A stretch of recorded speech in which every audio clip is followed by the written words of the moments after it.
Hello, Guardians. Welcome back to Tower Casuals, the Destiny podcast. I am one of your hosts, Corey Derrigan. Alongside me, as always, is the Jotun Toten, the Spartan Slaying, the Flawless, the Kilimanjaro, Josh Finney. Oh, you put a lot of pressure on me here, okay? Hey. Lots of pressure. I haven't gotten a Kilimanjaro. I've gotten Overkill and, God, what's the one after that? Killtacular? Mm-hmm. I have gotten those, and it felt really good. Cool. How are you, Josh? It's been a minute. Dude, I'm great. I feel like it's been like a couple... It feels like a month since our last episode. It feels like a month. It's truly been a long week. Just, personally, things I'm not going to get into on air. It's been a really long personal week. I'm thankful and ready for the Christmas break. Even though I'm not I'm not going out of town anymore. I'm punting my vacation to sometime next year. Still hoping to go visit some friends the week after Christmas, just to get away for a few days. But it's more time to catch up on the games I did not get to this year. Looking forward to sitting down and enjoying some Guardians of the Galaxy, playing through Mass Effect for the very first time. Ooh, are you enjoying that? So I have not gotten the games. My Black Friday orders came in, but they are currently wrapped and under the tree. Oh, okay. You're looking forward to I was given playing it. I was given my choice of which of the 4 games. So on Black Friday, I bought the Mass Effect Legendary Edition. I bought Riders Republic. I got Guardians of the Galaxy, and I got Hitman 3. I was asked which game did I want early. And I chose Hitman 3 because I've really been jonesing to play it all year. And then I quickly realized this is a very short game. Hitman has a lot of replayability, but in terms of story, it's very short. Mm-hmm. And I probably should have just gone ahead and gotten Guardians so I could get it knocked out of the way for Game of the Year purposes. Mm-hmm. So I think I'm gonna pick up Death's Door finally. And, wrap that up and finally finish Deathloop. I'm going to drag myself to finish Deathloop this week. Maybe play some It Takes Two. I got a lot of gaming on the docket for the next 2 weeks since I'm not going out of town. Cool. I've really only been playing Halo, honestly. I've been Halo honestly it's just consumed me. Yeah. I mean, that campaign is so big compared to the rest of the Halo franchise. This campaign is bigger than the rest of the campaigns, it feels like, put together. I rolled credits Saturday night. Yeah. On the campaign. So it took me 4 days of playing to get there. Did damn near everything you can do. Did all the fobs, beat all the banished outposts, got all the Spartan cores, all the cosmetics, all the high value targets, got most of the skulls, any open world skull I got one of them from inside the missions, but that's about all I'm missing from 100%ing is 5 skulls and a handful of audio logs that are within the missions that I missed. Yeah. I think, and all that'll be saved for when I can do mission select. Yeah. So I think I'm just going to try to finish the rest of the main missions and then probably go back through and really try to just eat it up. Because go ahead. Go ahead. No, go. Oh, I was just gonna say because I was trying to do as much as I possibly could because I wrote the review for Boss Rush for Halo, and I played about 2/3 of it. I would say I didn't finish it, but I feel like I played enough to really warrant a review. I didn't write much about the story. Because I didn't finish it, and I didn't think it was fair for me to review the story if I didn't finish it, but I did review the gameplay and the multiplayer. Yeah, the story, and I mean, we are planning to do a Spartan Slayers. I gotta check on the availability of our guest that we're gonna get for that. But man, the story is kind of a mixed bag for some people. I think it's a really well done story. It clearly, I kind of liken it to it. This is Halo's Force Awakens moment in a lot of ways. Mm-hmm. It's not ignoring what came before, but it is kind of rebooting for the next generation. Mm-hmm. While paying homage to what came before. And I think the game really, I wasn't too sure on the plot until you get to about the halfway point in the game. It's funny because for me, the turning point is that summer 2020 demo. When you play through that mission, that's the turning point in the game for me in a lot of ways. Yeah. Like, meeting the Harbinger is cool and all. Okay. Yeah. It freaked me out. I was not expecting to meet. I was like, oh my God, who the hell is this? Yeah. And it was super creepy. But when you actually play through the mission that we saw last year, you're like, okay, this actually was not horrible to show us for a vertical slice. Yeah. But like, in terms of all the campaign levels, like, now that I'm done, I'm like, okay, I don't know what you would have shown me that wasn't that demonstrated the open world, that showed a little bit of everything, the grapple shot, etc. Yeah. But really, narratively, once you finish that, have you gotten through that level, Corey? Yeah. Pelican Down? Yeah. Okay. So when you get to the end and you do the boss fight, which is, in my opinion, it's one of the most challenging in the game, because you got snipers all over the place. Oh yeah. You got to kind of hole up somewhere. Yeah. When you go through the scene with the pilot after that, with the pilot and the weapon, that's the whole, like, emotional turning point for me, where, okay, I'm suddenly invested in this character and I wasn't before. You can ask Joe, like, I was sitting there bitching and moaning about him, and I'm like, oh my God, like, I hate this character. I don't know why people are like, oh, he's a good character, like, in their reviews. And now it's like, okay, I get it. Yeah. I get it now. Yeah. I feel like a lot of the times, like, when people say that, there's always that one point in a game where you're like, oh, I see what they're saying now, you know? I felt the same way, though. I was like, what, like, up until then, I was like, what is the purpose of this character? Like, why is he even here? Besides to deliver me a warthog when I need to get somewhere. So it was basically like they made Foehammer from the original Halo into a real character. Instead of just being largely off screen and expanding upon, her character in the novelizations. Instead, like, 216 is super core to the story. Now, what I was not a fan of, and this is something I'll dive into when we actually review the game, there you hit a point of no return shortly after that mission. Like, you do that mission, and then you do the one right after that when you're activating the Forerunner constructs. It's a point of no return. You get locked into finishing the campaign until it's done. You cannot leave it at all to go get more Spartan cores or anything, and that is super frustrating. Thankfully, my completionist nature wouldn't let me progress in the game without doing all of that first. And I was like, okay, so I got all the multiplayer cosmetics. I can look cool in multiplayer. I got my Spartan cores. I got all my armor upgraded. Cool. I'll wrap up achievements when I'm done. I'm sure they'll let me keep exploring the open world. You have to do, like, the last 6 missions all in a row. There's no stopping. You can save and quit, of course. But there's no backing out into the open world. And that's massively frustrating for me.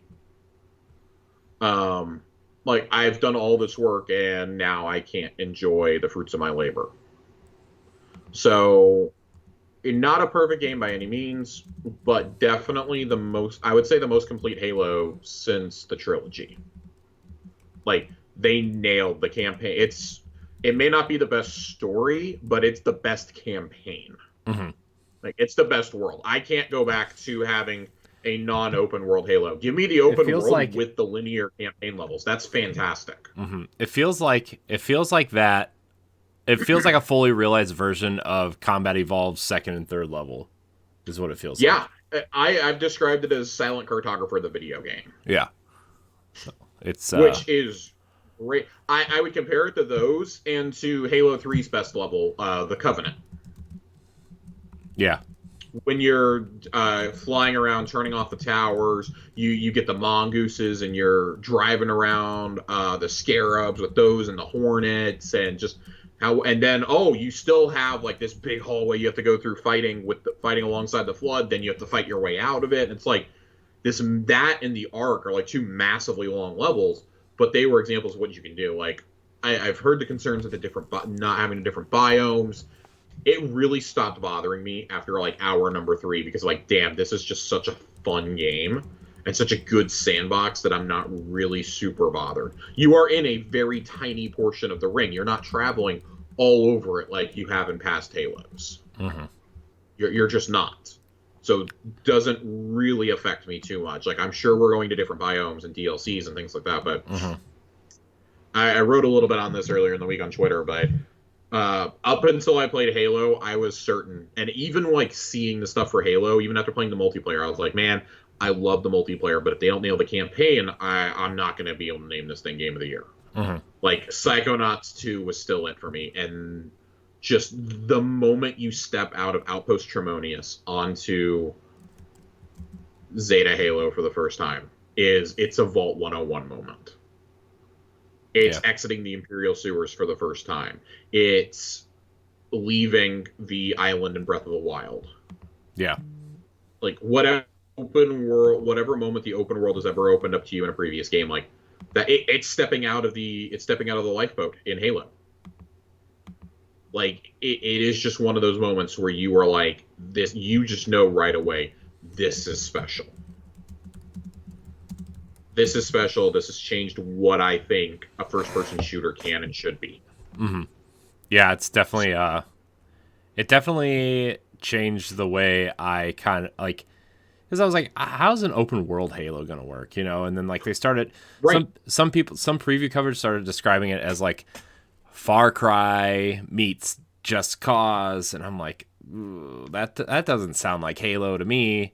But like, when you boot it up and you start playing, and you're kind of like, it kind of reminded me more of like the open world kind of reminded me of Horizon a little bit, actually, where like you're taking out the outposts and stuff, and yeah, I would agree with that. Yeah. It's not as like chaotic as Just Cause or Far Cry can be, is my point, you know. It's really good. I enjoy it. I like it. I'll say again, I'll save my thoughts for Spartan Slayers, but God, just if you have a way to play this game on Series X, Series S, PC, Xbox One, you got to play it. Yeah. You got to play it. Even cloud gaming works good. I have that on good authority. The cloud gaming of the campaign works really good. I cannot believe the campaign file size is 21 gigs for this game. I know. That blows my freaking mind. Yeah, what kind of like, I thought I was downloading the wrong file. I need 343's engineers to come talk to Bungie. I seriously thought I was downloading the wrong file. I did too. I got really scared because I was like, okay, like I was prepped for this thing to be like 80 gigs. Like the multiplayer was already 25. Yeah, I deleted like a bunch of games off, just assuming it was going to be like 50 or 60 gigs. I'm like, well, I need to make some room. So here goes Tony Hawk. Here goes, Psychonauts. Here goes, Gears, I guess. It's like, God, this game's so small. It's great. Like let this be a lesson to the Infinity Wards and Treyarchs and Bungies and Dices of the world. You can make a beautiful looking game that runs super smooth, that is fleshed out, that feels alive, and still have a great multiplayer suite, and it not take up my entire hard drive. Right. I really feel like if Bungie could just nail it, like we could keep some of this stuff that's gone into the vault. We could keep some of these planets, but that's another discussion for another time. I'm gonna segue us out of the Halo of it all. Yeah, let's segue out. We're gonna segue out. We actually have some. It's definitely Destiny related, but it's more of a Bungie topic. Kind of intended for this week to be like the celebration of this is why we love Bungie. We're gonna kind of punt that to the beginning of January. We're gonna share. I'll share a little bit on Spartan Slayers because so much of my Bungie story is with Halo, of course, like so many of us. But we have a different Bungie topic we actually need to address this week. I want to make sure I'm getting my dates correct here. I got to pull my calendar up. So December 10th, last Friday, we literally recorded the night before. IGN posted, and I know IGN, collective groan, right? Posts a report. One of their reporters, Rebecca Valentine, love Rebecca. She's a great investigative reporter. Posts a story about Bungie. The battle for Bungie's soul. Inside the studio struggle for a better work culture. With the tagline of how does a massive gaming company fully root out toxic culture and become a truly safe and diverse place to work? And detailed in here, there are stories that go all the way back to 2011 and stories that were shared as recently as this summer. This is a story she's been working on for a long time.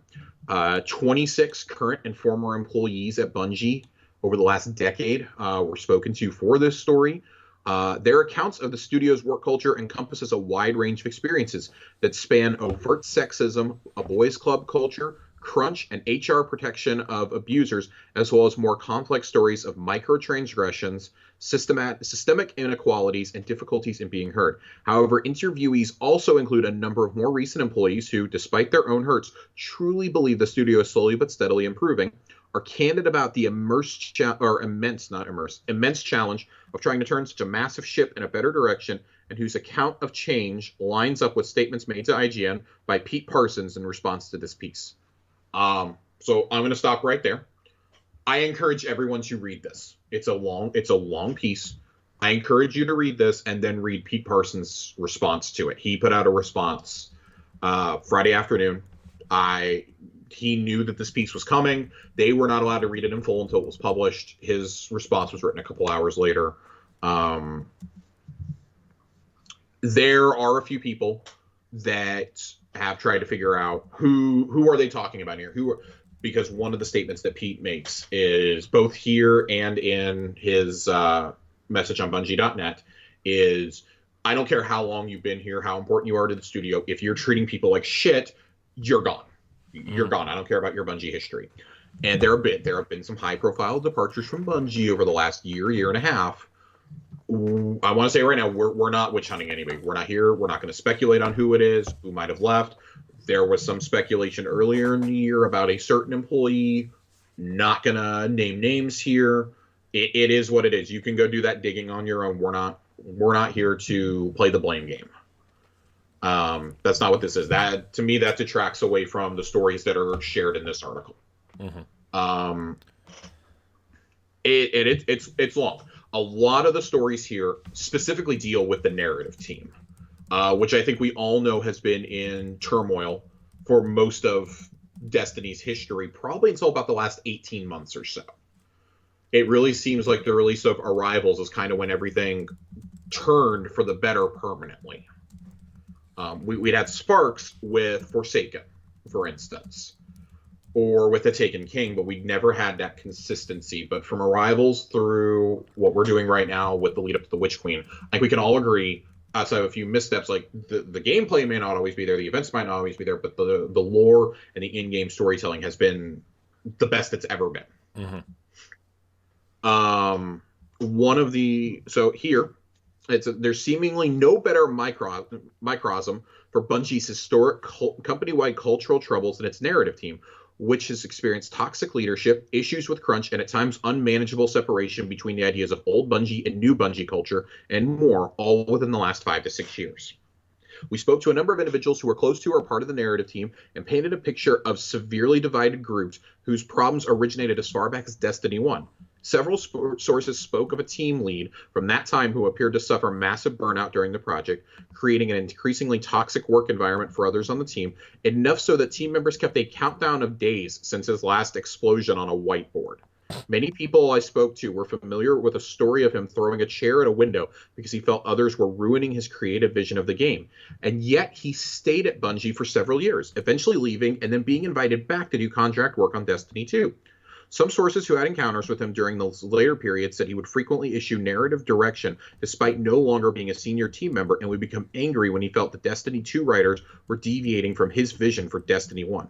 One source told a story of him yelling at her over the phone so aggressively that she was brought to tears and subsequently refused to be on phone calls with him without a third party present. There are a lot of stories in here that echo this kind of general framework of people who think that they are bigger than what you are creating, and that they are bigger than the team. They want to be. There's a rock star culture, the good old boys club. Like, these are not new and unique stories that we're hearing out of Bungie. Okay, we've heard those in the past, from people who spoken out on Twitter and whatnot. But these are the same types of stories, albeit to a lesser degree, that we heard coming out of Activision Blizzard, that we heard out of Infinity Ward, that we heard out of Ubisoft. We've heard the rumors about 343 being horribly mismanaged for years, and that was seemingly confirmed last week by Jason Schreier in his kind of piece about basically how Joe Staten stepped in and saved that game to a large degree. Yeah. This is not unique. We've heard these stories about Naughty Dog, right? That was the big point of contention last year. Naughty Dog and CD Projekt Red had stories like this. What I think is unique about this overall story is that everyone acknowledges there are problems, and I think Bungie. That's something Bungie's always been good at, though. They've all even though it wasn't to like this extent, they've always kind of acknowledged that they haven't been perfect, but they're trying, right? I mean, they have acknowledged that. Now, granted, I don't know how much of that was a PR statement and how much of that is true, but like they've always been upfront about not being the perfect studio culture and how they've kind of wanted to change the way the culture is perceived there. I mean, we've long held, and I mean, even on this show, we have held Bungie up as an example of how to function in the AAA space. This story, I won't say it was shocking when it came out, but it's a little jarring when you spend so much of your time covering the goings-on of a specific studio and a specific ongoing game, that it's a little bit jarring that we forget that as much as we may hold them up as an example, this studio still has issues, and we're going to talk about those issues when a major piece is done like this, a major investigative piece. 26 sources did not get together and decide to lie. I'm going to dispel that right now. I don't want to hear that bullshit. I saw some of that circulating on Reddit. Like, no, 26 people did not get together and decide, oh, let's rip Bungie apart. Some of these people are still working there. Like, and just because somebody didn't come forward and give their name does not mean that they do not have a valid point. Right. It is courageous enough to speak out about this. You are putting your career on the line. If people figure out you spoke and you're no longer even at the studio, your new studio could frown upon this and be like, well, you dished the dirt on your old studio. How long is it? Are you a ticking time bomb until you do it here? Especially when so many of the people who came forward are either minorities or are women. That, or both, that creates an issue in and of itself when those are already super underrepresented groups inside of the gaming industry. I wanna read a few more pieces in here that I found to be particularly interesting and slightly infuriating to me. Writers wouldn't learn about changes to their work until after voice lines had already been recorded. When people objected, one lead told them they needed thicker skins. That's just kind of horrific to see that, and that's kind of estimated to have been around the Curse of Osiris time frame when this was happening. Which we know from when Luke Smith has talked, like that seems to have been like probably the worst period ever at Bungie. Was around Curse of Osiris. There was demoralized after Destiny 2 comes out. The public has such a huge backlash against it. It's D1's launch, but worse, basically. Curse of Osiris is probably the worst expansion they've ever released for anything outside of Season of the Worthy. It's probably the worst. Yeah, it's pretty bad. It was, dude, it was really bad. This was a $25, $30 DLC too. Like, let's keep that in mind.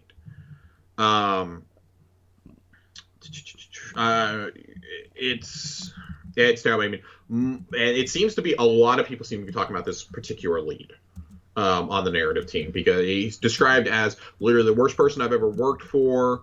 Told one woman on the team that she was an unmanageable bitch. And others have described him as a sexist nightmare. Who yelled in meetings, would throw things across the table, would rewrite things at the last minute, often on his way to voiceover sessions. He was eventually let go, but was replaced by what our sources say were similarly antagonizing men. One lead frequently made sexist comments, but also complained about reverse sexism, and on at least one occasion made homophobic remarks to a queer colleague. He openly mocked team members' ideas in meetings, then played mockery off like a joke, and would frequently take credit for work others had done. One source, Cookie Haponia, who spoke pretty extensively on the record to Rebecca for this piece, recalled an occasion when said lead attempted to hand off her editing duties to a relatively new employee during a meeting with top Bungie leadership about the need for story continuity, asking her, "What is it you do anyways?" When she confronted him about it later and asked why her task was being given away, he told her he was just joking around. A third narrative lead was called a callous, hierarchical, authoritarian, incurious, cruel leader. And it was said that he would frequently ask her to do secretarial and administrative tasks like taking notes at meetings or looking up information he could have looked up himself, despite her position as a writer and editor on the team. And it's so many things in here. This is such a long piece. Another thing that comes in here, though, this is the part where I was a little surprised, is the community team is put on blast in part of this. On blast is a really bad term. I just don't really know how else to say. They're called out, I should say. Curse of Osiris' story had been lambasted on Reddit, with a few female narrative team members being singled out by the community for harassment, death threats, and vitriol. Our sources say these women did not receive support inside the studio or from the community team for what they were going through, and multiple sources were aware of one member of leadership still at the studio who emailed Reddit comments about these women to other company leaders in a seeming bid to tear down the narrative team because players didn't like the story. The same leader is also said to have been dismissive during a meeting about the controversy, explaining no one should be worried because they were just going to bring back the Destiny 1 team to solve everything. In fact, multiple people familiar with the writing team related stories of its members being treated poorly by other departments, being consistently derided when the game was received badly. To this extent, I do want to say that Cosmo and Dylan both came out and made remarks about the story last week. They both publicly commented on it and said, concerning what we did, we absolutely were not as supportive as we should have been. We should have been better. They, apologizing. That was about the time that DMG would have been becoming a community person, I believe. And that was when Cosmo was still kind of junior. They are the only two left from the community team at that time, to my knowledge. Deej is no longer there. And I think there used to be one other person, but I believe just the two of them are the ones that were left. And they were pretty vocal over the weekend about hey, this is why we've tried really hard over the last few years, push these causes and push, what we believe in. We make statements. It's not just for us. It's on behalf of Bungie. And we will be the first to admit we did not get the support we should have. Mm-hmm. And I can have more respect for somebody who acknowledges their shortcomings than somebody who doesn't comment at all. Or who tries to play it off and be like, oh, well, that was like 4 years ago. Like, that's small potatoes. I wasn't really around for that. No, like, you're on the team now. We see even some of the new hires. Even, Liana Rupert was even commenting on it. Saying, like, even this happened before I was here, but, like, this is stuff that has to change. Mm-hmm. There's a lot, but so much this centers on narrative. There's a lot of stuff in here about how representation, was cut out of the game, specifically some lines that were supposed to be in there about Devrim. And, you hear about that being cut out, but you see the wildly great reception the community has given the Saint and Osiris plotline. Mm-hmm. Right? Do you think that had something to do with Activision, though? No. It says specifically here, the lines about Devrim passed multiple edits and checks and was put into a build of the game before someone high up at Bungie noticed it and demanded it be taken out, or else they couldn't ship the game in Russia or China because of the mere implication of a gay romance. The issue received attention across the studio when it was sent to the QA tester to fix as a bug, causing internal uproar. Eventually, the line was adjusted to have Devrim just talk about someone named Mark without any reference to who it was. This made it into the final game, and Bungie ended up being lauded for including a gay character, especially as Devrim's voice actor confirmed their relationship to the media, unaware of the stir it had caused within Bungie. One source recalled being furious. Bungie's writers had tried gently to make their story more inclusive with Destiny's first canonical gay relationship. Bungie leadership had tried to stop it, but then got to enjoy the positive reception anyways. In all of these situations, members of the writing team who fought for change would routinely be told they were difficult to work with, not supportive enough of their leaders, or were aggressive or abrasive and needed to be better at taking criticism.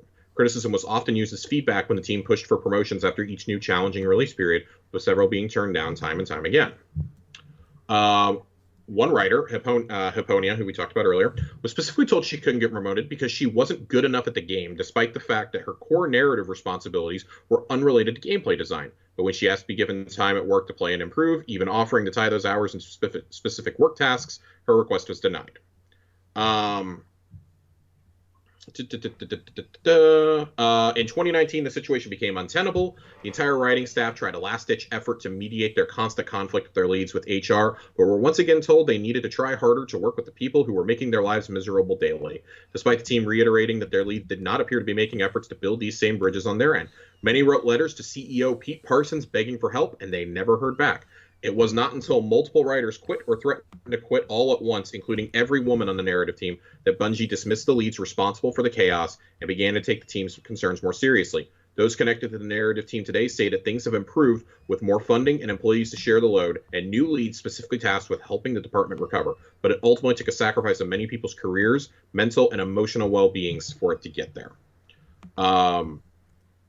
It's just it's going down. They specifically the Activision Blizzard stuff from this past summer when Bungie spoke up about it is addressed here.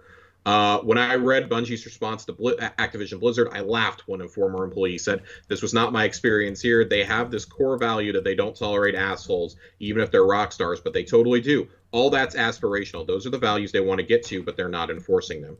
Stories of Bungie's problematic rock stars go way back to its success as the creator of Halo. Some names only came up once or twice, others reared repeatedly across multiple departments and over many years of Bungie history.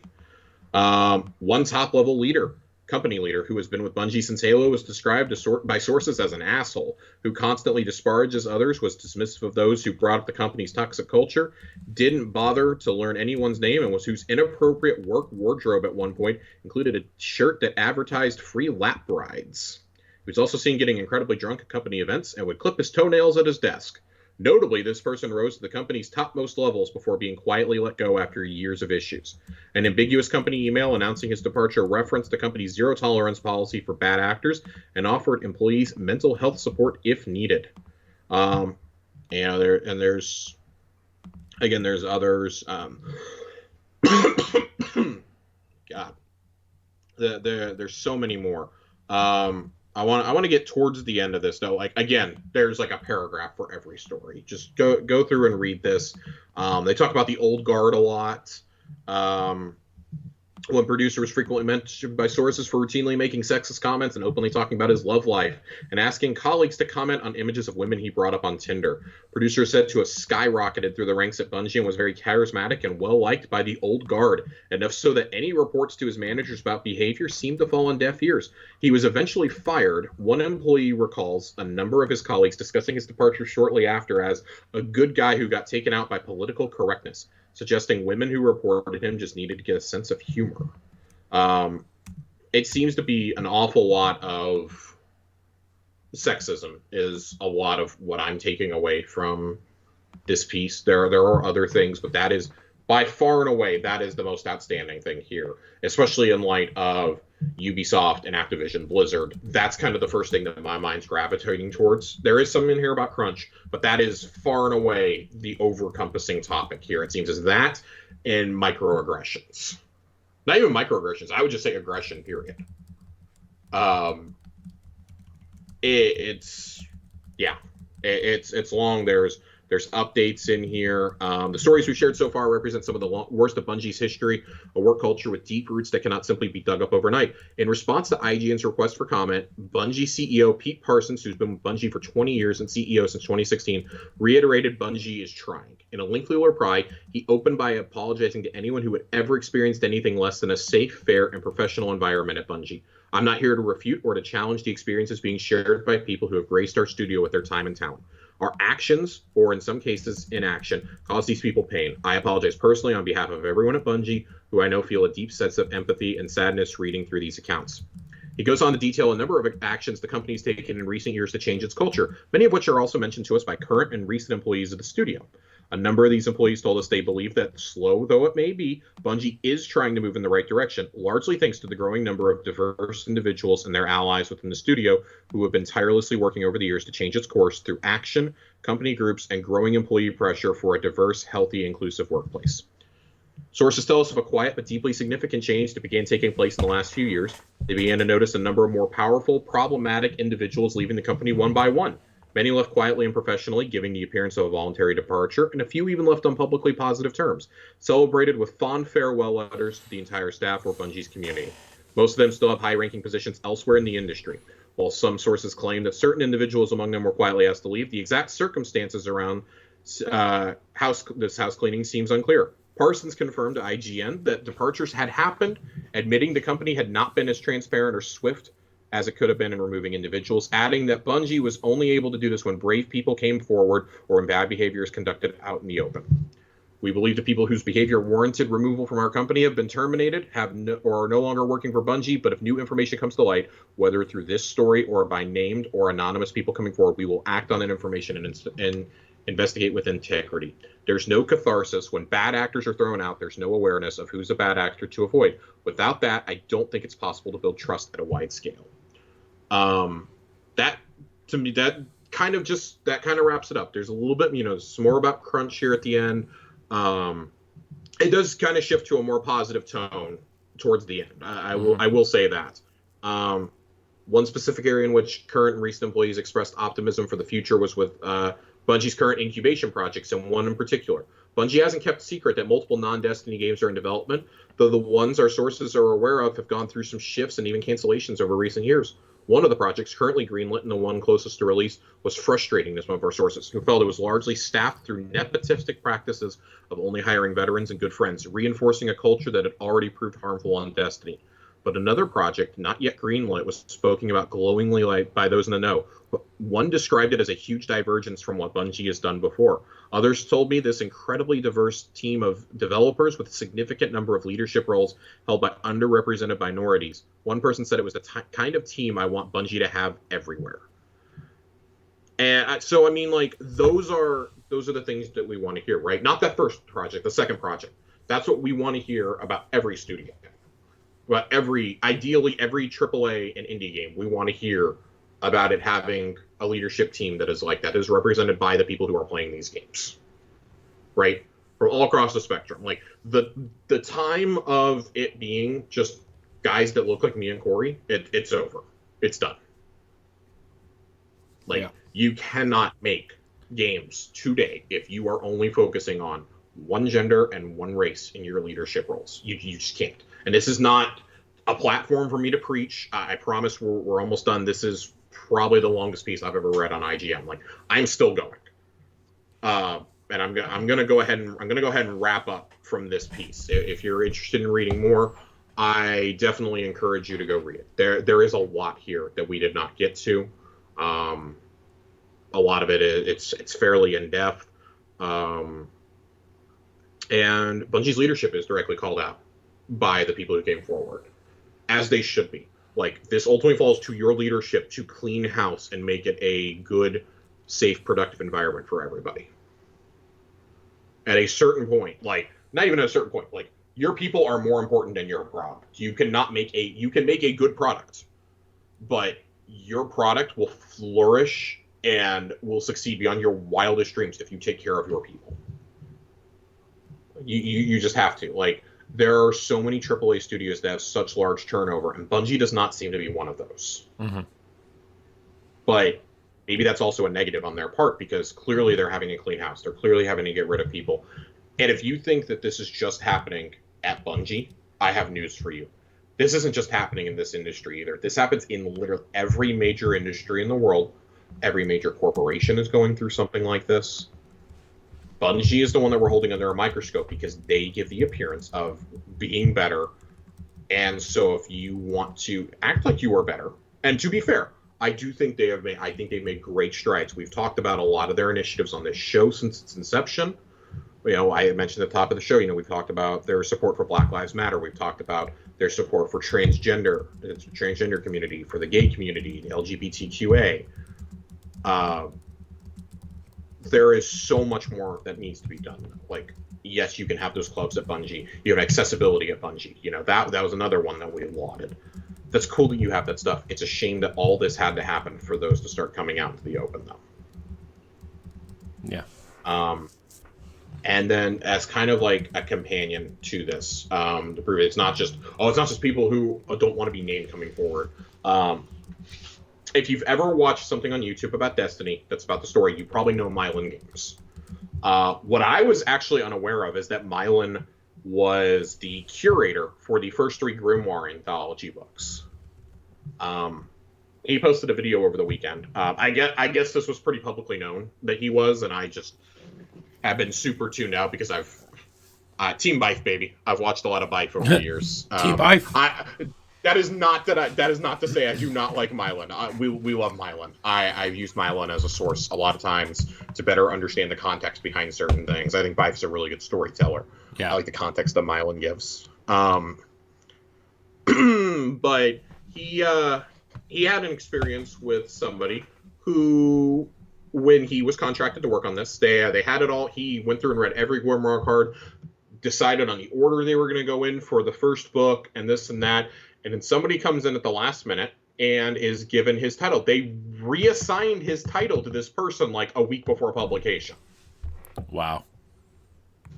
Yeah, I have there's a read up on PC Gamer. I'm not going to go through and read his YouTube video word for word. After spending several months structuring the book and getting the final proof, this last stage before publications go to the printer, Mylan received an email 1 week before the book was due to go to press. It told him another individual would be added to the project and give the book a final pass and make suggestions.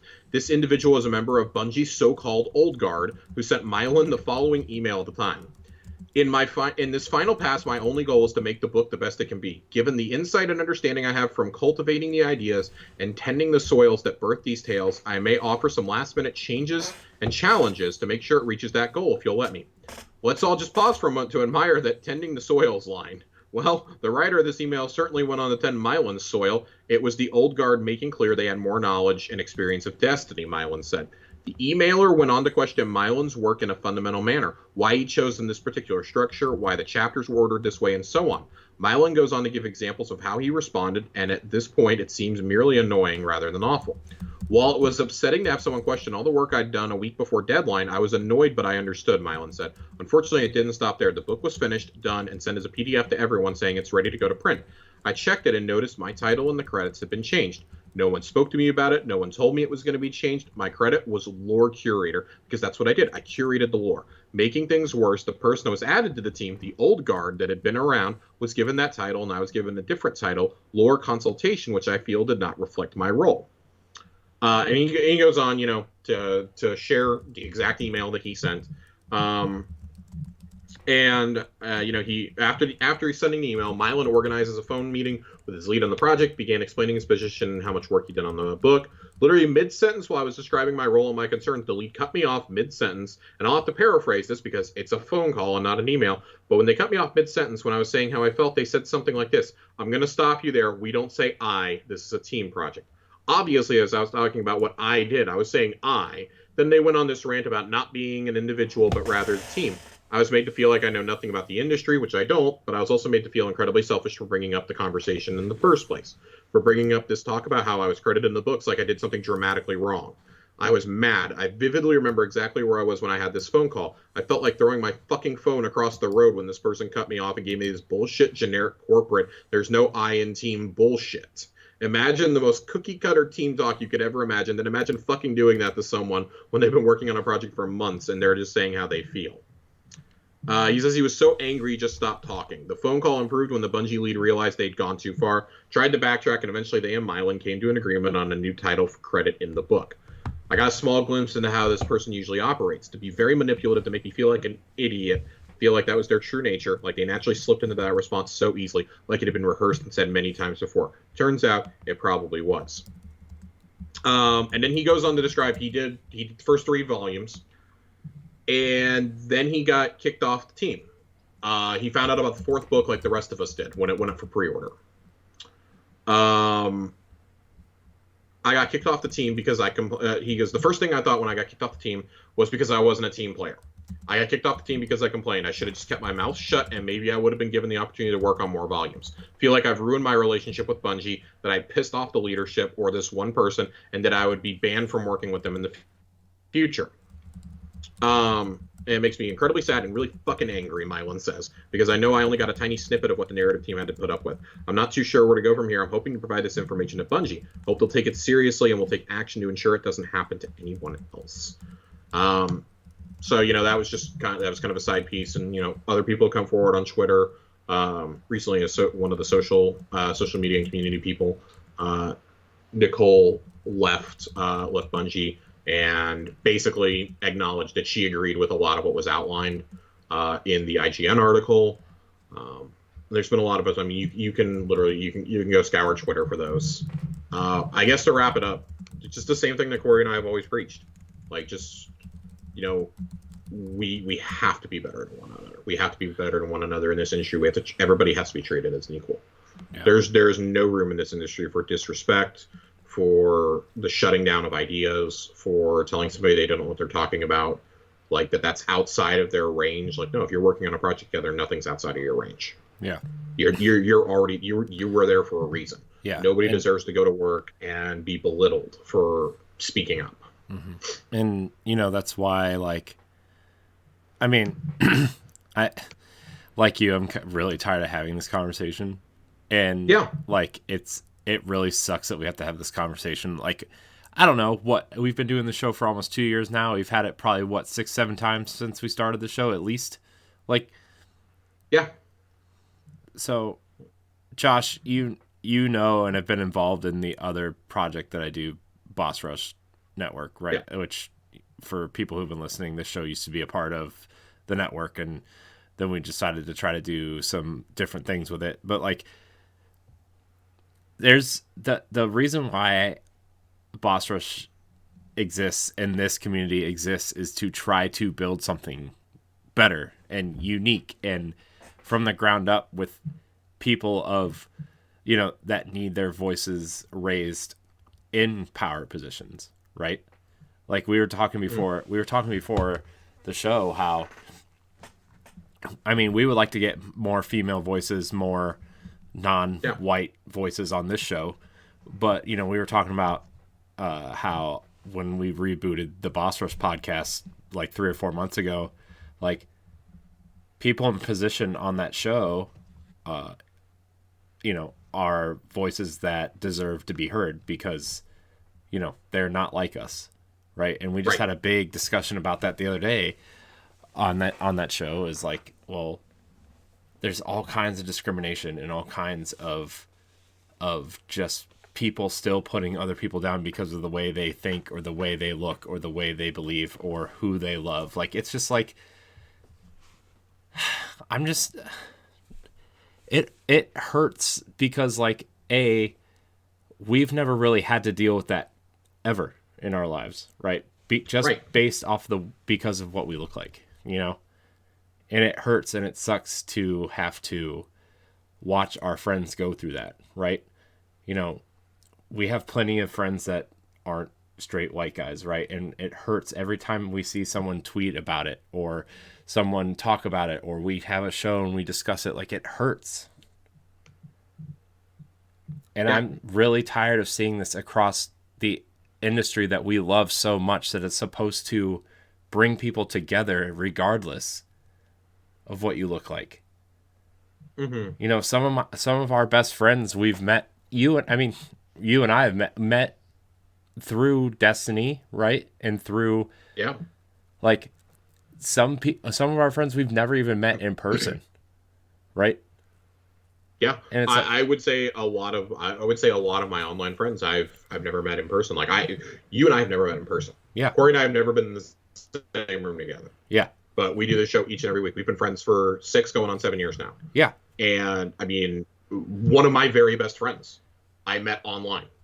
And he has become such a huge part of my life. I would argue 90% of my friends I've met online. Yeah. Right? 90% of our friends I've met online.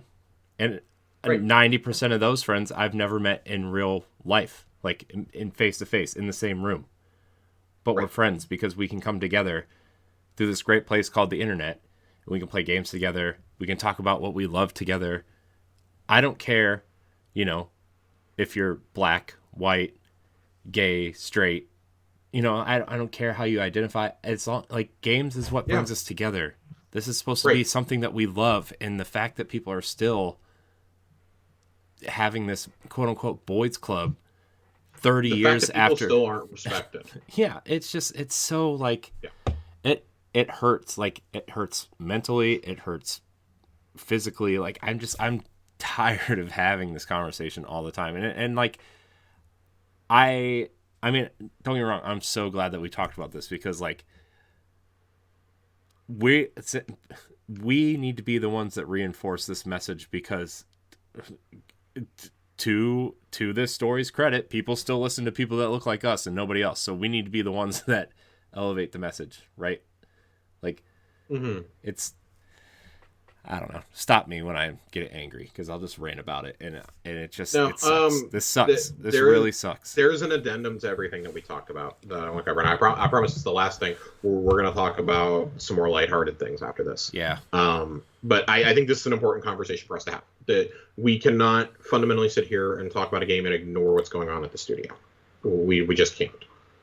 I at least can't. Like, I am not built that way. Like, that directly influences how I perceive the game. Like, I can love this game, and it's a difficult conversation to have, right? I love Bungie so much. I love Destiny so much.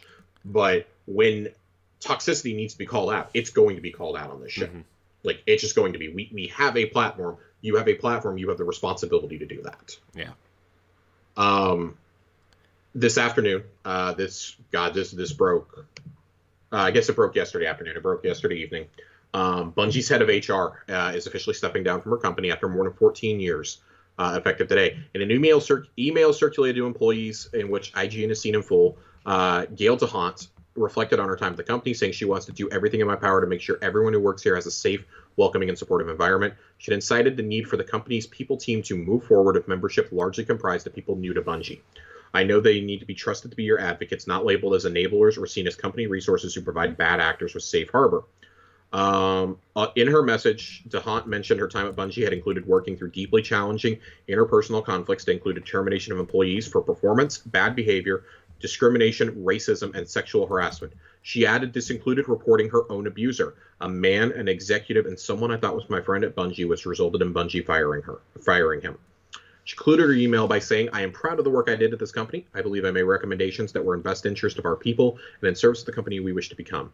I also believe we made some mistakes, and that to become the better version of ourselves, the company I know we can be, we have to acknowledge and confront them in good faith and grow together. This comes less than a week after the extensive report on Bungie's work culture, which spanned a long history of sexism, boys club culture, crunch, and HR protection of abusers over more than a decade. And that's what we, read and talked about. And Bungie did not reply for comment. So, I mean, even now, like, steps are being taken. I'm not gonna repeat Parsons' response. It's largely the same thing he gave to Rebecca as a response, but it is a little bit long. It was a little bit longer. He includes some statistics. I think 20% of their workforce is women at Bungie now, and more than that come from a minority background, I believe. I don't have the numbers off the top of my head, but I think that we can sit here and we can shout until our faces are blue, right, about how things need to change, and ultimately it has to happen from within those companies, and I think outside pressure helps with that too, right? Like, we've seen steps be taken when we speak up about things, like when your company culture needs to change. Like, people will vote with their wallets. If you're not treating people with respect, you may not notice it at first, but your profits will dip. Like, people will slowly start to come away from your game if you have a toxic environment that is spilling out into the open. And to be fair, it needs to be exposed. Mm-hmm. Like, things need to be exposed so they can become better, right?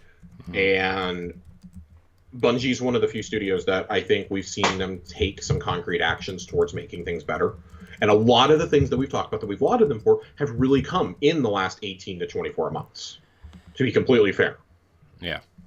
So there's never a bad time to start. There is a bad time it is bad to wait, though, to start. Mm-hmm. It's bad to sit around and twiddle your thumbs because, well, we might lose a couple super talented people. If they're pieces of shit, get rid of them. Like, and I know it's so easy for me to sit here and armchair game develop. Here's the thing, though, right?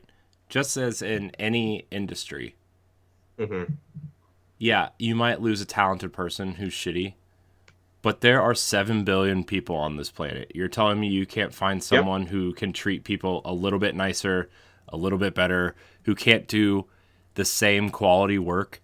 And guess what? If you treat people better, then maybe you'll get better production out of the rest of your team, and the game will be better overall, right?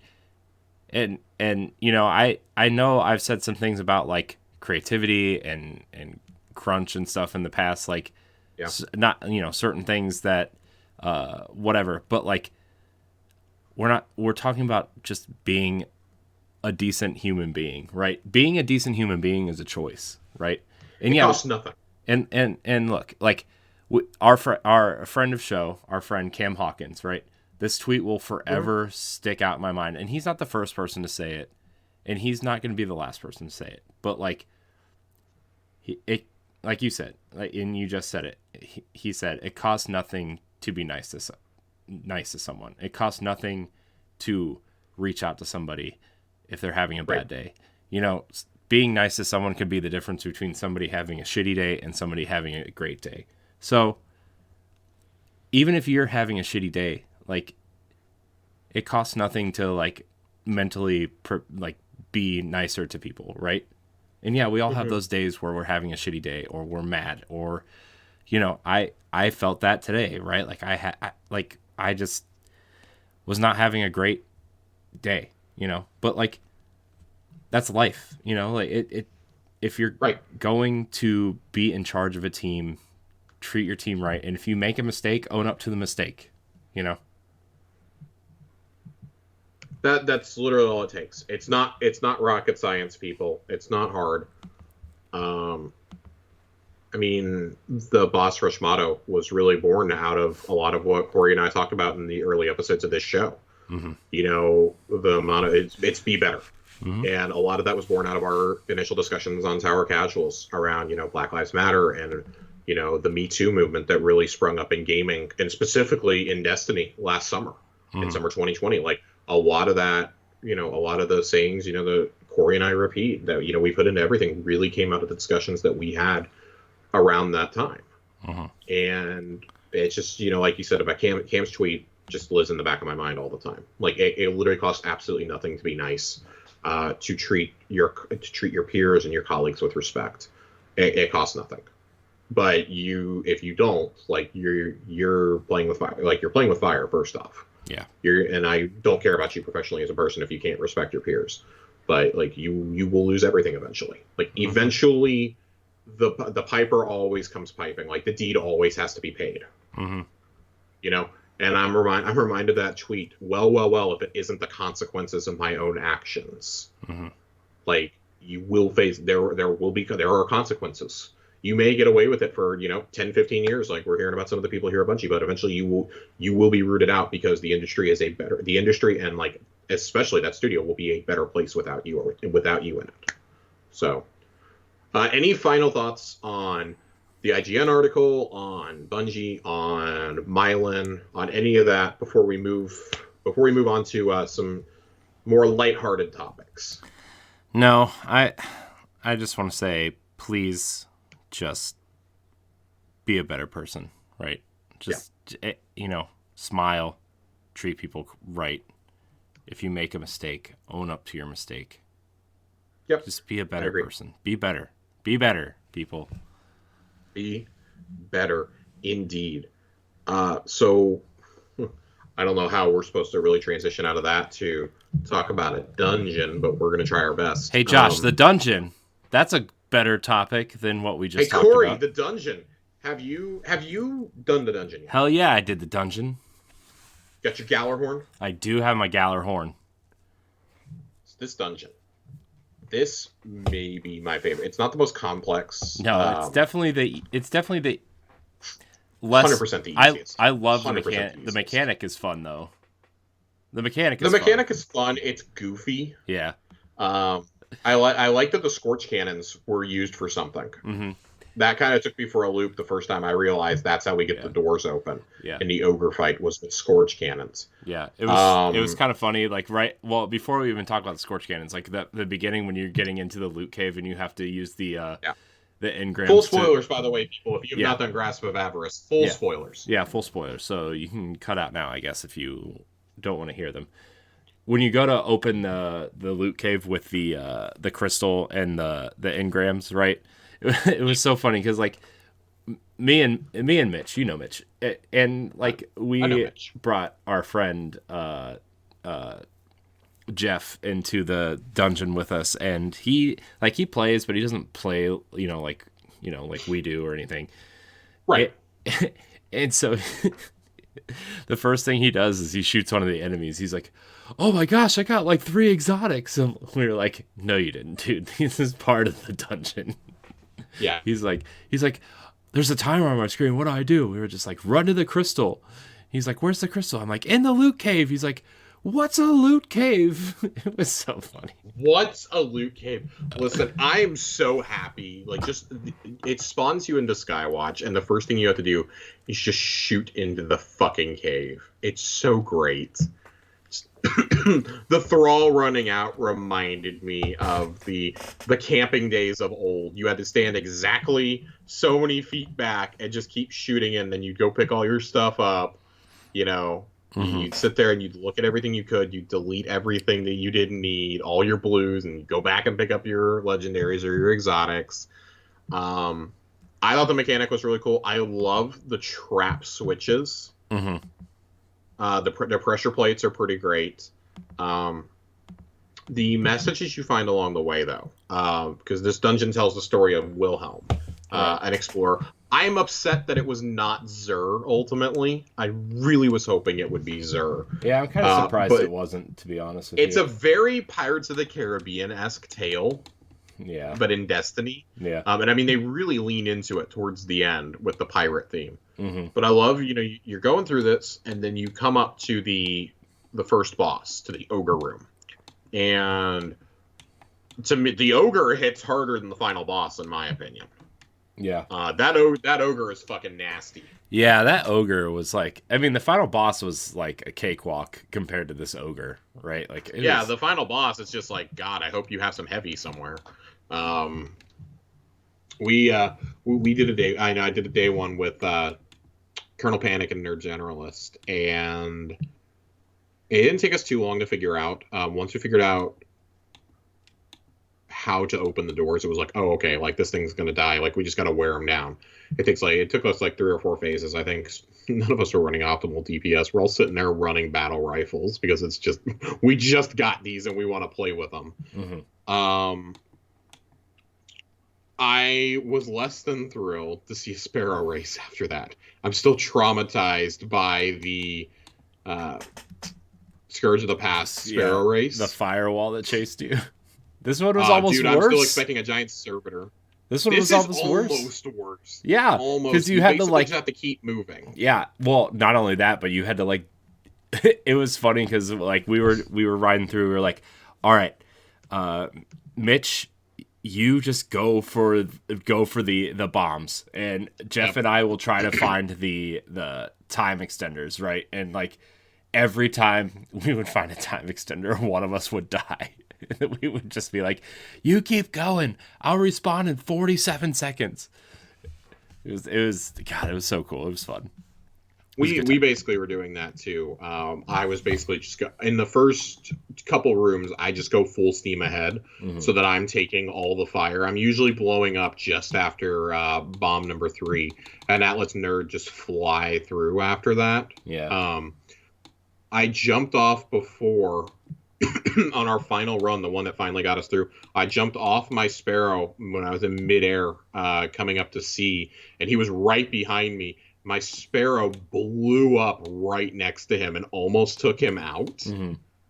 But since I jumped off of it before it blew up, I was able to make a new one real quick, and so I took off after him and hit the last time extender. Mm-hmm. It was able to drop down onto the final point, but. Sparrow Race is a lot of fun. I actually think the Fallen Shield Room is my favorite. Just the mechanics involved there in using the grav lifts with Scorch Cannons and rolling the dead servitors in as bombs. Yeah, that was fun. It's a lot of fun. It's a goofy little dungeon. It's definitely not as mechanically complex as like Pit of Heresy or Prophecy especially. Mm-hmm. But it's a lot of fun. I enjoy it. The final boss, like the music that's playing, feels very Pirates of the Caribbean-esque. It's you're fighting pirates. Yeah. You look at the name of the shank and it's like matey. Yeah. Is what his name spells out, and the Vandal running around that's super powerful is the Bosun. Yeah. I was really hoping it would be Randall the Vandal I for know. the boss. I know. Just all my nostalgic hopes and dreams kind of died after I realized it wasn't Zur's tail. I was like immediately like not as invested. Yeah. But I love, the booby traps, the audio messages you're finding throughout. There's a couple hidden chests, very raid-esque, finding the hidden chests, and they're not that hidden either. They're just like kind of out in the open if you just look around a little. Yeah, if you just explore a little bit, you'll find them. It's not like they're hiding anything. No. And then, of course, you go back through and you can do the catalyst. It's the first farmable dungeon we've ever had. We were going to attempt a master run, and kind of were like, now let's get the lay of the dungeon one more time before we try it on master. Because like on master, the only concerns that I have are literally it's the ogre and like maybe the final boss are the only concerns. I'm not concerned about anything else on master. So yeah. I look forward to doing that. The master armor, I want to talk about this. The avarice armor you can get has an extra slot on it. It's the first time we've ever seen this. It is a slot specifically just for artifact mods. So if you want to run all 3 barrier types, you can do that now on this armor. That is enough of a thing. Like for me, when I'm thinking about, okay, I'm looking ahead to when Witch Queen and Kingsfall come out, and I look at my day 1 rating setup, I want to have that armor ready to go. Mm-hmm. I want to have the extra slot because I want to make sure I have the best things possible, and like, oh, maybe that means I don't have to sacrifice my for example, like on my class side, maybe I don't have to sacrifice my class if I have a class mod that I want, or a specific mod that only works with that type of armor. I don't have to sacrifice my combat style for a mod that's on the pass. I can have both going. I can stack something on top of powerful friends in one of my armors. Mm-hmm. So I love it. I like that better than getting just more adept weapons. Like adept weapons are cool, don't get me wrong, but I would not sit here and grind this dungeon repeatedly for 4 weapons. Mm-hmm. I just don't care. Yeah. I got double AS Lunas today, and I was just like, oh, okay. Yeah. This is a thing. I don't use hand cannons. I got 2 AS Lunas and a Matador 64. Ooh, that. But I did get my chest piece though. I was very excited about that. Nice, dude. Remember when Matador 64 dominated PvP in Destiny 1? God, I hated that weapon so much. I remember when that dominated. I remember Universal Remote. God, Universal Remote was awful too. Pocket Infinity. And what was the primary sniper that everybody used? No Land Beyond. Yeah. God. Yeah. I was really hoping we would get a few more things that were just like really on the nose in this dungeon. But I'm glad it didn't just turn into a giant nostalgia fest for Destiny 1. Like we've kind of exhausted, I think, the legendaries we can bring back from D1 at this point, like that aren't raid legendaries. Yeah. I think we've just kind of exhausted it. Same with exotics. Like I feel like we have exotics that do their functions better now in a lot of ways. Mm-hmm. I do still think No Land Beyond will probably come back at some point. Yeah. Just because it is a gigantic meme. Yeah. But we have great primary snipers now, so yeah, I'm pretty sure. Like, I'm pretty sure whatever exotics that are coming back from D1 will probably be a part of the legacy raids when they bring them back. Like, yeah, Touch of Malice, I think, is an easy one. Ones. Right. Touch of Malice is probably an easy one to bring back. So I don't know that it'll be Touch of Malice. I think it'll be like Touch of Malice 2.0, kind of like how Whisper is Black Hammer and Black Spindle. Yeah. So like you'll never see those 2 guns in Destiny. Just like the Outbreak taste of Malice, Outbreak Prime, like just update them just a little bit. Like we'll never get the swords will never come back from D1. No. We have legendaries that do all those functions now. Yeah. And the although I really would like to hang better. Dark Drinker up on a Guardian apartment wall. I'm just saying. Just saying. Just throwing it out there. I'm just throwing it out there. So really cool dungeon. Go do it. I encourage you to find all of Wilhelm's audio messages. You get a really cool Gjallarhorn ornament for doing it. Mm-hmm.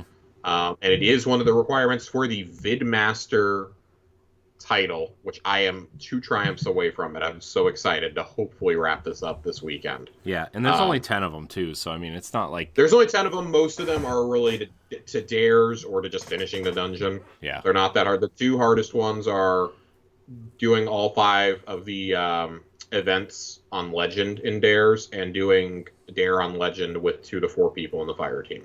Yeah, and each of those will reward a exotic emote when you do them as well. Yeah. So it's not too bad. I look forward to getting that done. A lot of these, I think, also count as challenges towards moments of triumph. So do all that. I'm looking forward to wrapping up this seal and my moments of triumph seal, hopefully over the Christmas holidays. My Realm Walker, I'm going to get like 3 titles all at once. Bungie Rewards is going to hate me. I'm going to sit there ordering like 3 pins separately. And then, just kind of take a break. I'll pop in for any story stuff, but I have no reason to play Iron Banner anymore this season. There's not a whole lot in Eververse I care about. I'll pop in and get my free Bright Dust every week from the store, though. Get your 700 free Bright Dust every week from the store if you bought the Anniversary Pack. And then I'm just kind of chilling. I'm finishing up things before Witch Queen comes, because when Witch Queen comes, I'm done. Mm-hmm. That's going to be what consumes me for the next 8 weeks, probably. Between getting raid ready, doing all the story content, weapon crafting. That's not even counting the seasonal storyline, whatever that ends up being. The other thing that's going on right now is an event that I typically make fun of. The yawning. The dawning. The yawning. I have called it the yawning in the past. It feels really welcome this year, though, because everything else has been, like, so serious and so intense that, like, this and the anniversary event are, like, a nice welcome distraction from, oh, Savathun is about to shit kick all of us. Yeah, it's like, this, like, very serious story that we've been hearing the last, couple seasons, and then, this season in particular, seeing Savathun in the throne, like, in the crystal, right? And then you're like, oh, well, let's go fight some pirates and get Gjallarhorn, and let's bake cookies for Christmas Grandma. Yeah, oh, man. Christmas Grandma. I love Christmas Grandma right now. She's the absolute best. Josh, can I make you a shirt and send it to you with just her face on it? Will you wear it? I would never wear that. I would hate you so much. What if it was a hoodie? I would hate you even more. No, you like hoodies, though. I hate you. No, you don't. I do like hoodies, but I don't want to like look in my closet in the middle of the night and see that face staring at me. I'll buy you a blanket and you can sleep underneath Christmas Grandma. I've joked in the past about how I was going to spend so much money and so much Bright Dust during the anniversary event. Then I found out everything that I wanted was basically just going to be given to me by Xur. Mm-hmm. So I don't have to buy anything now. I'm going to have to buy a Gjallarhorn ornament and the ornament for the Magnum, and that's about it. I think everything else is pretty much being given to me. Mm-hmm. I'll probably buy that sweet Witherhoard ornament too. The Dawning has a shocking amount of things in Eververse that I want. I want to reflect on this for a moment. I really hate how many things I want from the Dawning. I need the Sparrow that is lit up with all the Christmas lights on it. Oh, I haven't even seen it yet. It has little decorations on it. I need that. I need the Anarchy Christmas ornament. I'm going into the store right now to look at them. I need that. I need the ghost that's wearing the ugly Christmas sweater. Oh, I need that. I love a good ghost. Do you, Corey, do you like the Polar Express? I love the Polar Express. Are you going to get the Polar Express Sparrow? Hold on. Let me load in here. I need to see this thing. There's a Polar Express Sparrow? Yes. Is Tom Hanks your horn when you beep it? Bring back horns, you cowards. On Instagram, I was horrified to see that people had already modded Thomas the Tank Engine's face onto the Sparrow. So that was not something I was looking forward to seeing as soon as the Dawning went live, but of course somebody did it right away. Hold on, I don't see it. I tried to look it up because it's taking too long. Aw, I looked it up. That's a cute little sparrow. I want one. Yeah, I'm torn. Like, I don't know if I'm going to end up buying two Sparrows. I'm at least buying the one that's obnoxiously lit up and using it all year long. It's fair. But see, I enjoy things like that. Is there I another enjoy Tiny how Sparrow? so the Tiny Sparrow actually came out last Dawning because I already had it in my inventory. Aw, man. I like the Tiny Sparrows. But I will definitely buy the Ghost with the Christmas sweater. I'm getting the Ghost with the Christmas sweater. I'm getting a lot of stuff. Just super looking forward to it. Yeah. I actually don't hate the armor this year. I said the exact same thing. I was like, I don't hate it. I don't love it because I'm tired of getting horns on my cloaks. Yeah, I'm tired of. It's very shiny. First of all, it's shiny, but it takes shaders so good. Apparently. Yeah. I love the Damage helmet. has been posting a lot of mock-ups.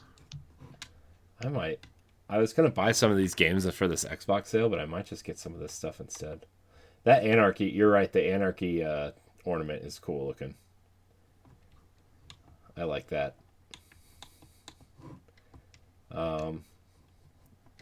Yeah, the Lost Engine. This is cool. I like it. Yeah, I like that a lot. I like the sword that you earn, the legendary sword. I think that it's a pretty neat looking thing. Of course, there's new perk rolls on Cold Front and Glacio Chasm, which is making those a little bit fun to chase now. They're easy to farm. Eva's little holiday oven is a little bit different this year. And I mean, going into dares is the easiest way ever to farm ingredients. Holy shit. Oh, really? Oh, dude, it goes so fast. I don't know. Like, I like just how simple a lot of the stuff is this year. Like, this is the event that, like, yes, I think it probably needs to be a little bit more, but I also don't mind that it's just this little goofy event. Yeah. Zavala sends you on a quest during it and has you trying to do Christmas traditions for Keitel, which is hilarious. But they actually considered trying to knit Keitel some booties, and it's not going to work. So you go and murder a bunch of Cabal instead and present the artifacts to her, the Proving Ground Strike at the end, supposedly. And he's like, she received the tokens and understood the gesture. This was great. I'm like, oh my god. And then Saint has you running around doing a lot of stuff too for the he has you delivering treats to the Elixni in the Elixni Quarter, which was really neat to see too. That's awesome. That we did a callback to those seasons. And the new treats are for Exo Stranger and for Queen Mara this time around. I'm actually kind of surprised this year you do not give a treat to Riven this year. I was kind of hoping they would make me give one to Tanix. I was really hoping they would have me go give one to Tanix or to like Savathun's Crystal. Yeah. I think both of those would have been really funny. Yeah, but dude. Alas, let me give one to the horse, man. Let me make like some cosmic seed brownies or something. I don't know. Well, I don't know. What do horses eat? Seed, feed? Like, what do they eat? I mean, they eat carrots, feed, horse feed. Carrot cake muffins. Carrot cake muffins. There you go. Let me make them some carrot cake cupcakes or muffins or something like that. There's some funny things you can do there. I love the cosmetics. I like that you can earn some of the stuff through the event. There are snowballs everywhere, which has just been a blast. Chucking those, they do stasis damage now, which is fun. There's a lot of really wacky things, and just it's a fun time to kick back. Like for those who are around during the holidays to sit here and play. That Moments of Triumph, 30th anniversary, their seasonal stuff if you haven't done it. There are so many things that you can just sit down and do that I don't know how you can possibly go, oh, well, there's nothing to do in Destiny right now. Like, even as I sit here and say I'm about ready to bow out for like the next 6 weeks. Yeah. After we get the story conclusion, I'll be like, yeah, well, I'll see you guys when Witchwing comes out. I'm good. My vault's cleaned up. I have all the rolls I want, and I don't want to hit like level 350 on my pass. I'm good. I am, in fact, good. I went ahead and did it because they said they had a limited number of them, so I didn't have to wait 8 months for it. My Strange Coin replica shipped today. Yeah.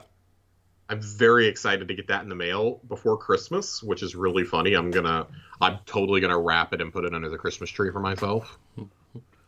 I'm giving myself a Strange Coin for Christmas, and my grandma is gonna be like, "What's that?" Don't worry about it, Grandma. It's a Strange Coin from a tentacle-faced fuck. Oh man. Oh, good times, good times. We have one final thing to cover, though, for our last episode of the year. Last episode of the year. Last lore corner of the year. Ooh, last lore corner. There's nothing better to end the year on than the lore piece for Gjallarhorn. Yes, Gjallarhorn. By the way, I bought the Halo ornament for it. I'm buying it for Bright Dust in a couple weeks. I'm holding out for 3 weeks. I have so much Bright Dust, Corey. I have to spend it somewhere. It's true. I promised the people I would spend it, and then like nothing was up for Bright Dust week 1 of the anniversary event. So I was like, well. Have you seen some of the stuff that was up? What, last week? I think was some of it was cool. Did you see? I had a lot of it. Did you see the Game Boy Ghost shell? I did see the Game Boy Ghost shell. I really want to get it. Yeah. A man can never have too many ghosts. I may never use it, but I'll have it forever. I want shelves in a Guardian apartment where I can put all my ghost shells that I can't use up there. I know. So Gjallarhorn. If there's beauty and destruction, why not also in its delivery? Feasel Crux. Randy finally reaches the tower. It was a long road from the Cosmodrome, but Shah Han had given him some good directions. His ship had only exploded twice on the trip from Old Russia, and while he defended his Ghost's second and much better repair job, he even found some loot. As he materializes on the receiving pad of the tower, a gathering horde of humans and guardians of all ages gather around a singular figure deep in the crowd. Randy can feel an almost mythic aura, exotic even, radiating from the figure. He jabs his scuffed elbows through the crowd to get a clear look. When he finally breaks through, he understands the draw. The Guardian. They stand, one leg propped up on the tower railing. Randy's ghost talked about this person a few times before. Some kind of hero. Big deal. Randy was a hero too. Amazing, a Titan says about the weapon in Guardian's hands. Randy looks at the Titan wearing a strange chainmail visor. It's just a rocket launcher. I got one of those in Old Russia the other day. Randy brags, proudly unholstering a launcher. His ghost, Dandy, nudges him. Now listen here, Berry Blue, Dandy says.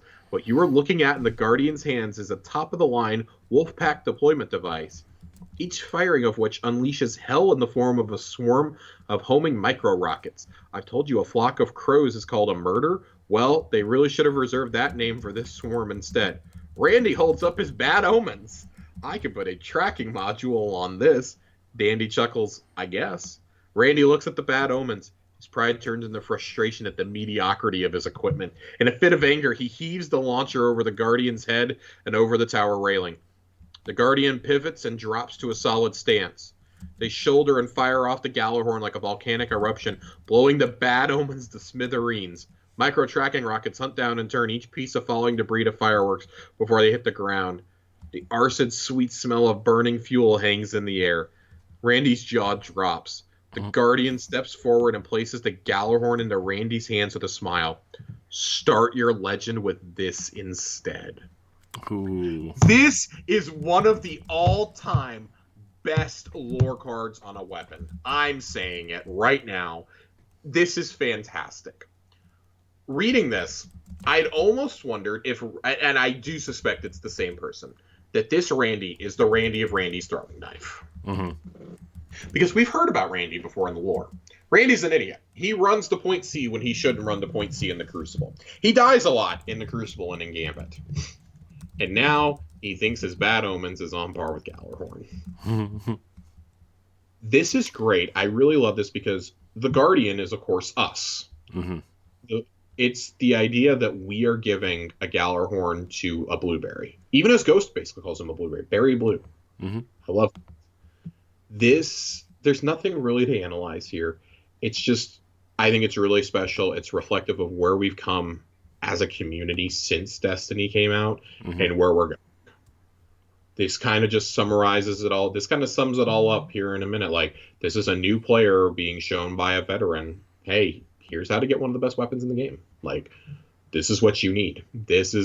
You have an invite to LFGs for Crota now, Randy. God.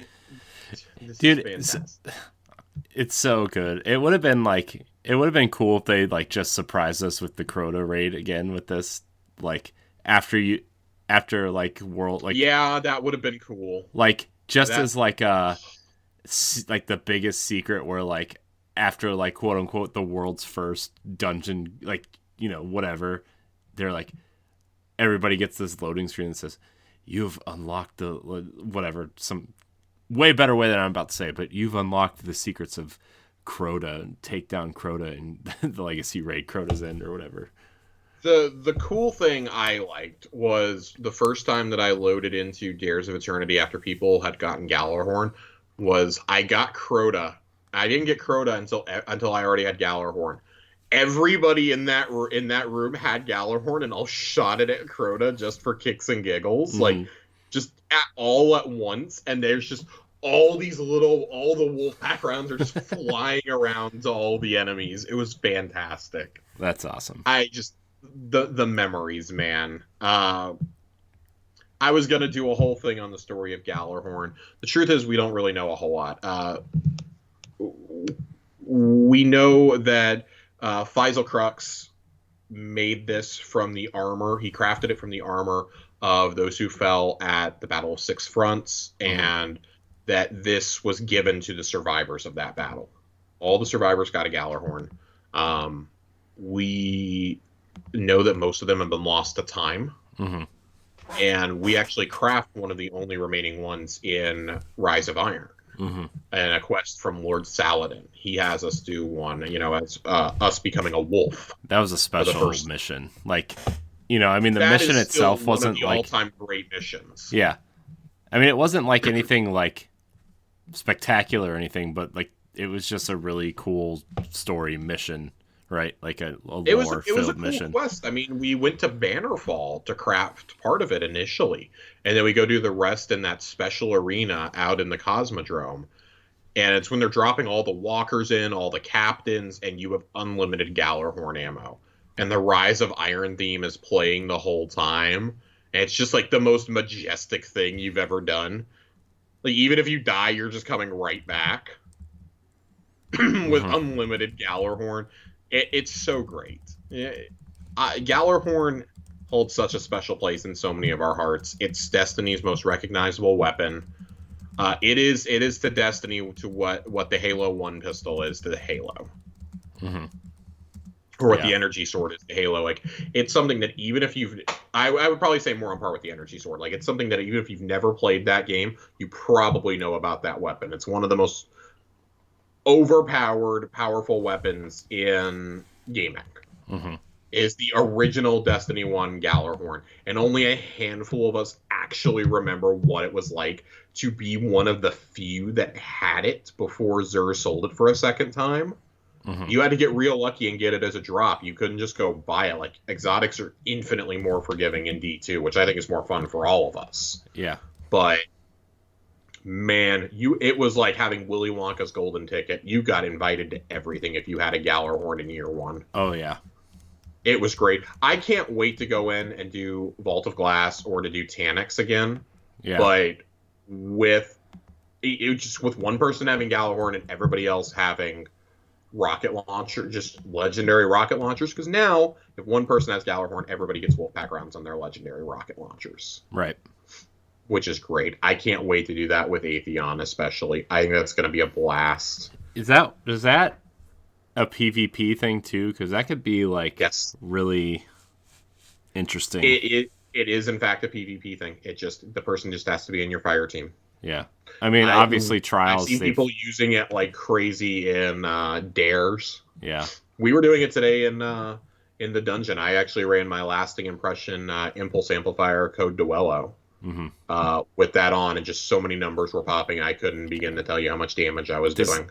Does that stack? Because on my code Duello, I mean, I would probably just run Gjallarhorn, but on my code Duello, I have cluster bombs.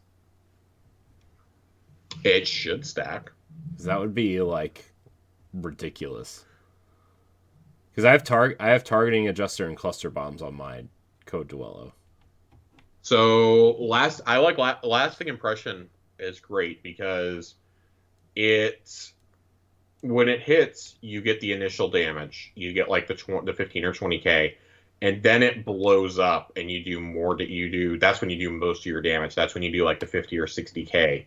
I was doing that explosion. When that explosion happens is when the wolf pack rounds come out. So that was doing another burst of damage on top of that. Mm-hmm. I was doing a lot. Like a lot of damage. We, 3 of us in one round on the final boss of Avarice, got the boss down to half health. We had 1 Gjallarhorn and 2 legendary rocket launchers. Mm-hmm.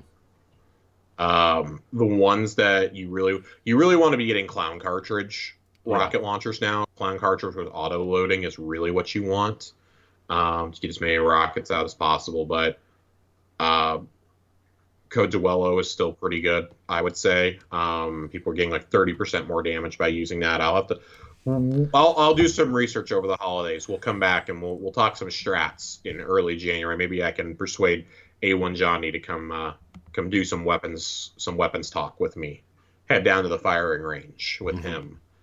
Have him break it down. He and I talk about builds like almost every day. He's messaging me about builds. So John, I know you're listening to this. I love you, buddy. Yeah, Gjallarhorn. Special and not wait to drop $160 on a Nerf Gjallarhorn. God, it's gonna be so. Which cool. I have been given full permission to do. Yeah, I still want the Halo assault rifle Nerf weapon. I definitely ordered the Needler. Yeah, that looks cool too. It doesn't ship till next year, so I've got a full year to cancel it if I need to. Yeah, I ordered it on Amazon Prime so that I could cancel if I ultimately need to. But Joe talked me into it. Joe can talk anybody into buying anything Halo. It's beef. I may or may not have been looking at my Target aisles for Halo action figures for him earlier this afternoon. Mm-hmm. Yeah. So, Corey, do we have anything else on this wonderful final Tower Casuals of 2021? No, I just, during Thanksgiving, I kind of sent out a small message to everybody thanking them for watching the show, but I think, like, it would mean more if we were both here, and, like, we love doing the show every week, and,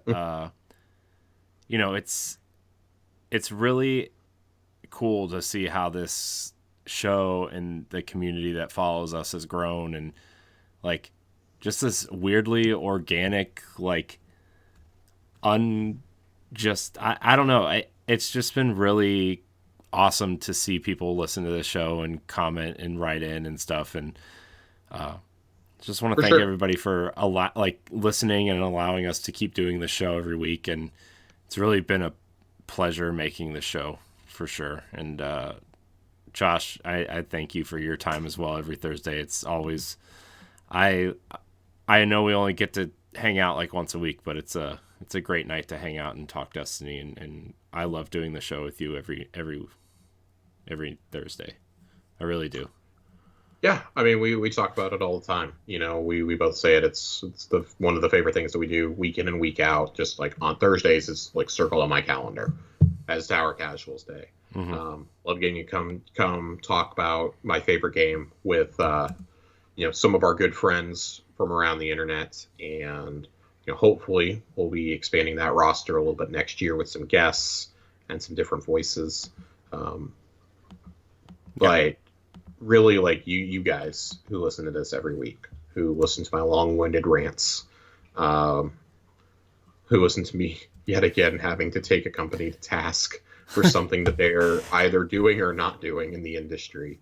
I appreciate you for sticking with us. It's, this was something that was born out of the pandemic. It was something that was born out of, we want to talk about Destiny. Mm-hmm. we've told you all a million times, like we wanted to talk about it with other people, with our friends.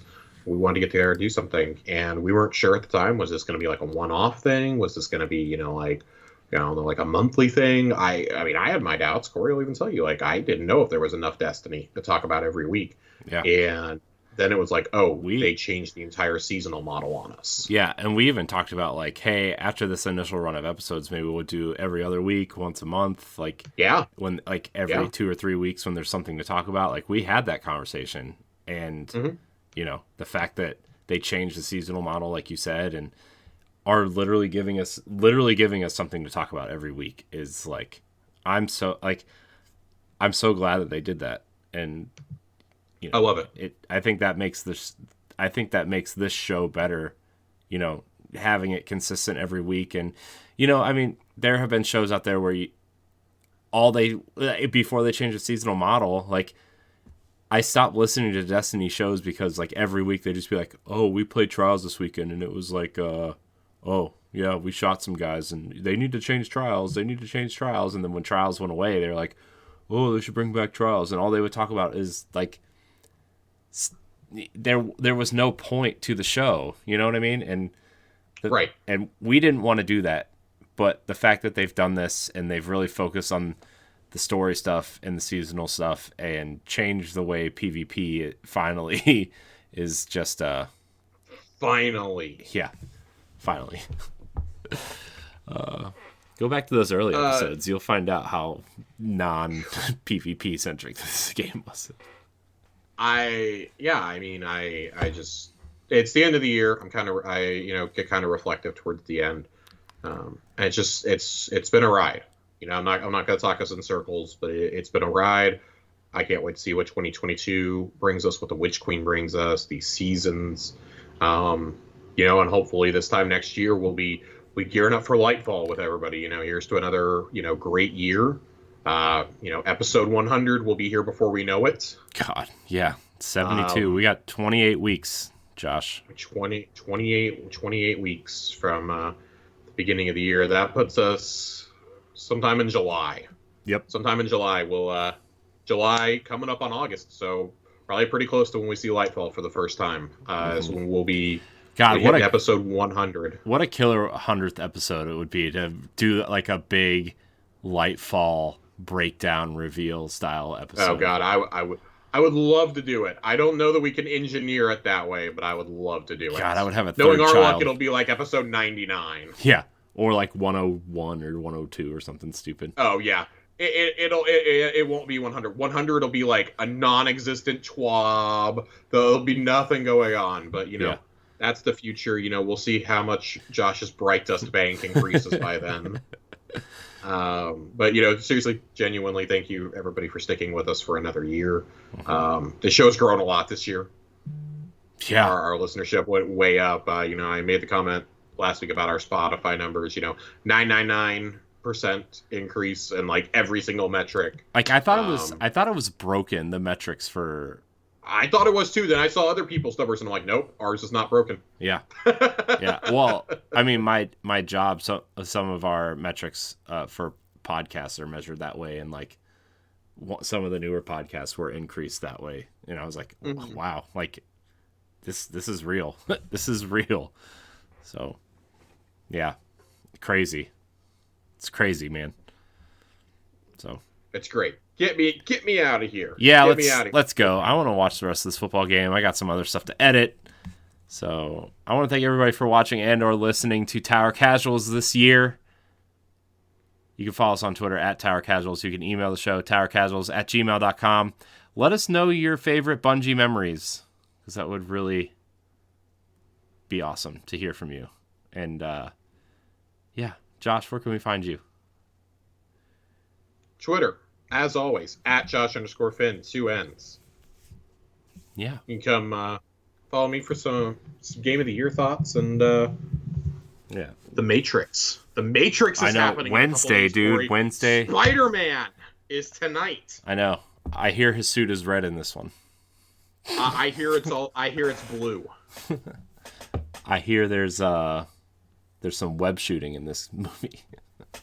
Guys, but the next time that we see you, I will probably be gushing or cursing about how much I hated The Matrix. I will probably be gushing about the ending to Hawkeye, especially after this week's episode. Yeah. And I will be gushing about the... Oh, that's what I'll watch while I'm editing. That's what I'll watch, Hawkeye, because I haven't watched this week's episode yet. So good. But, Corey, where can we find you? You can find me at IamCoreyNHD on Twitter and Instagram. If you want to listen to other shows that I do, I host the Boss Rush podcast. You should check it out if you want. Josh will be showing up there for some Game of the Year discussions, probably some Halo discussions for some other content there as well. You love it. Yeah. I want to thank everybody for watching and or listening, and we will see you next time. Goodbye, Guardians. Bye-bye. Bye-bye now.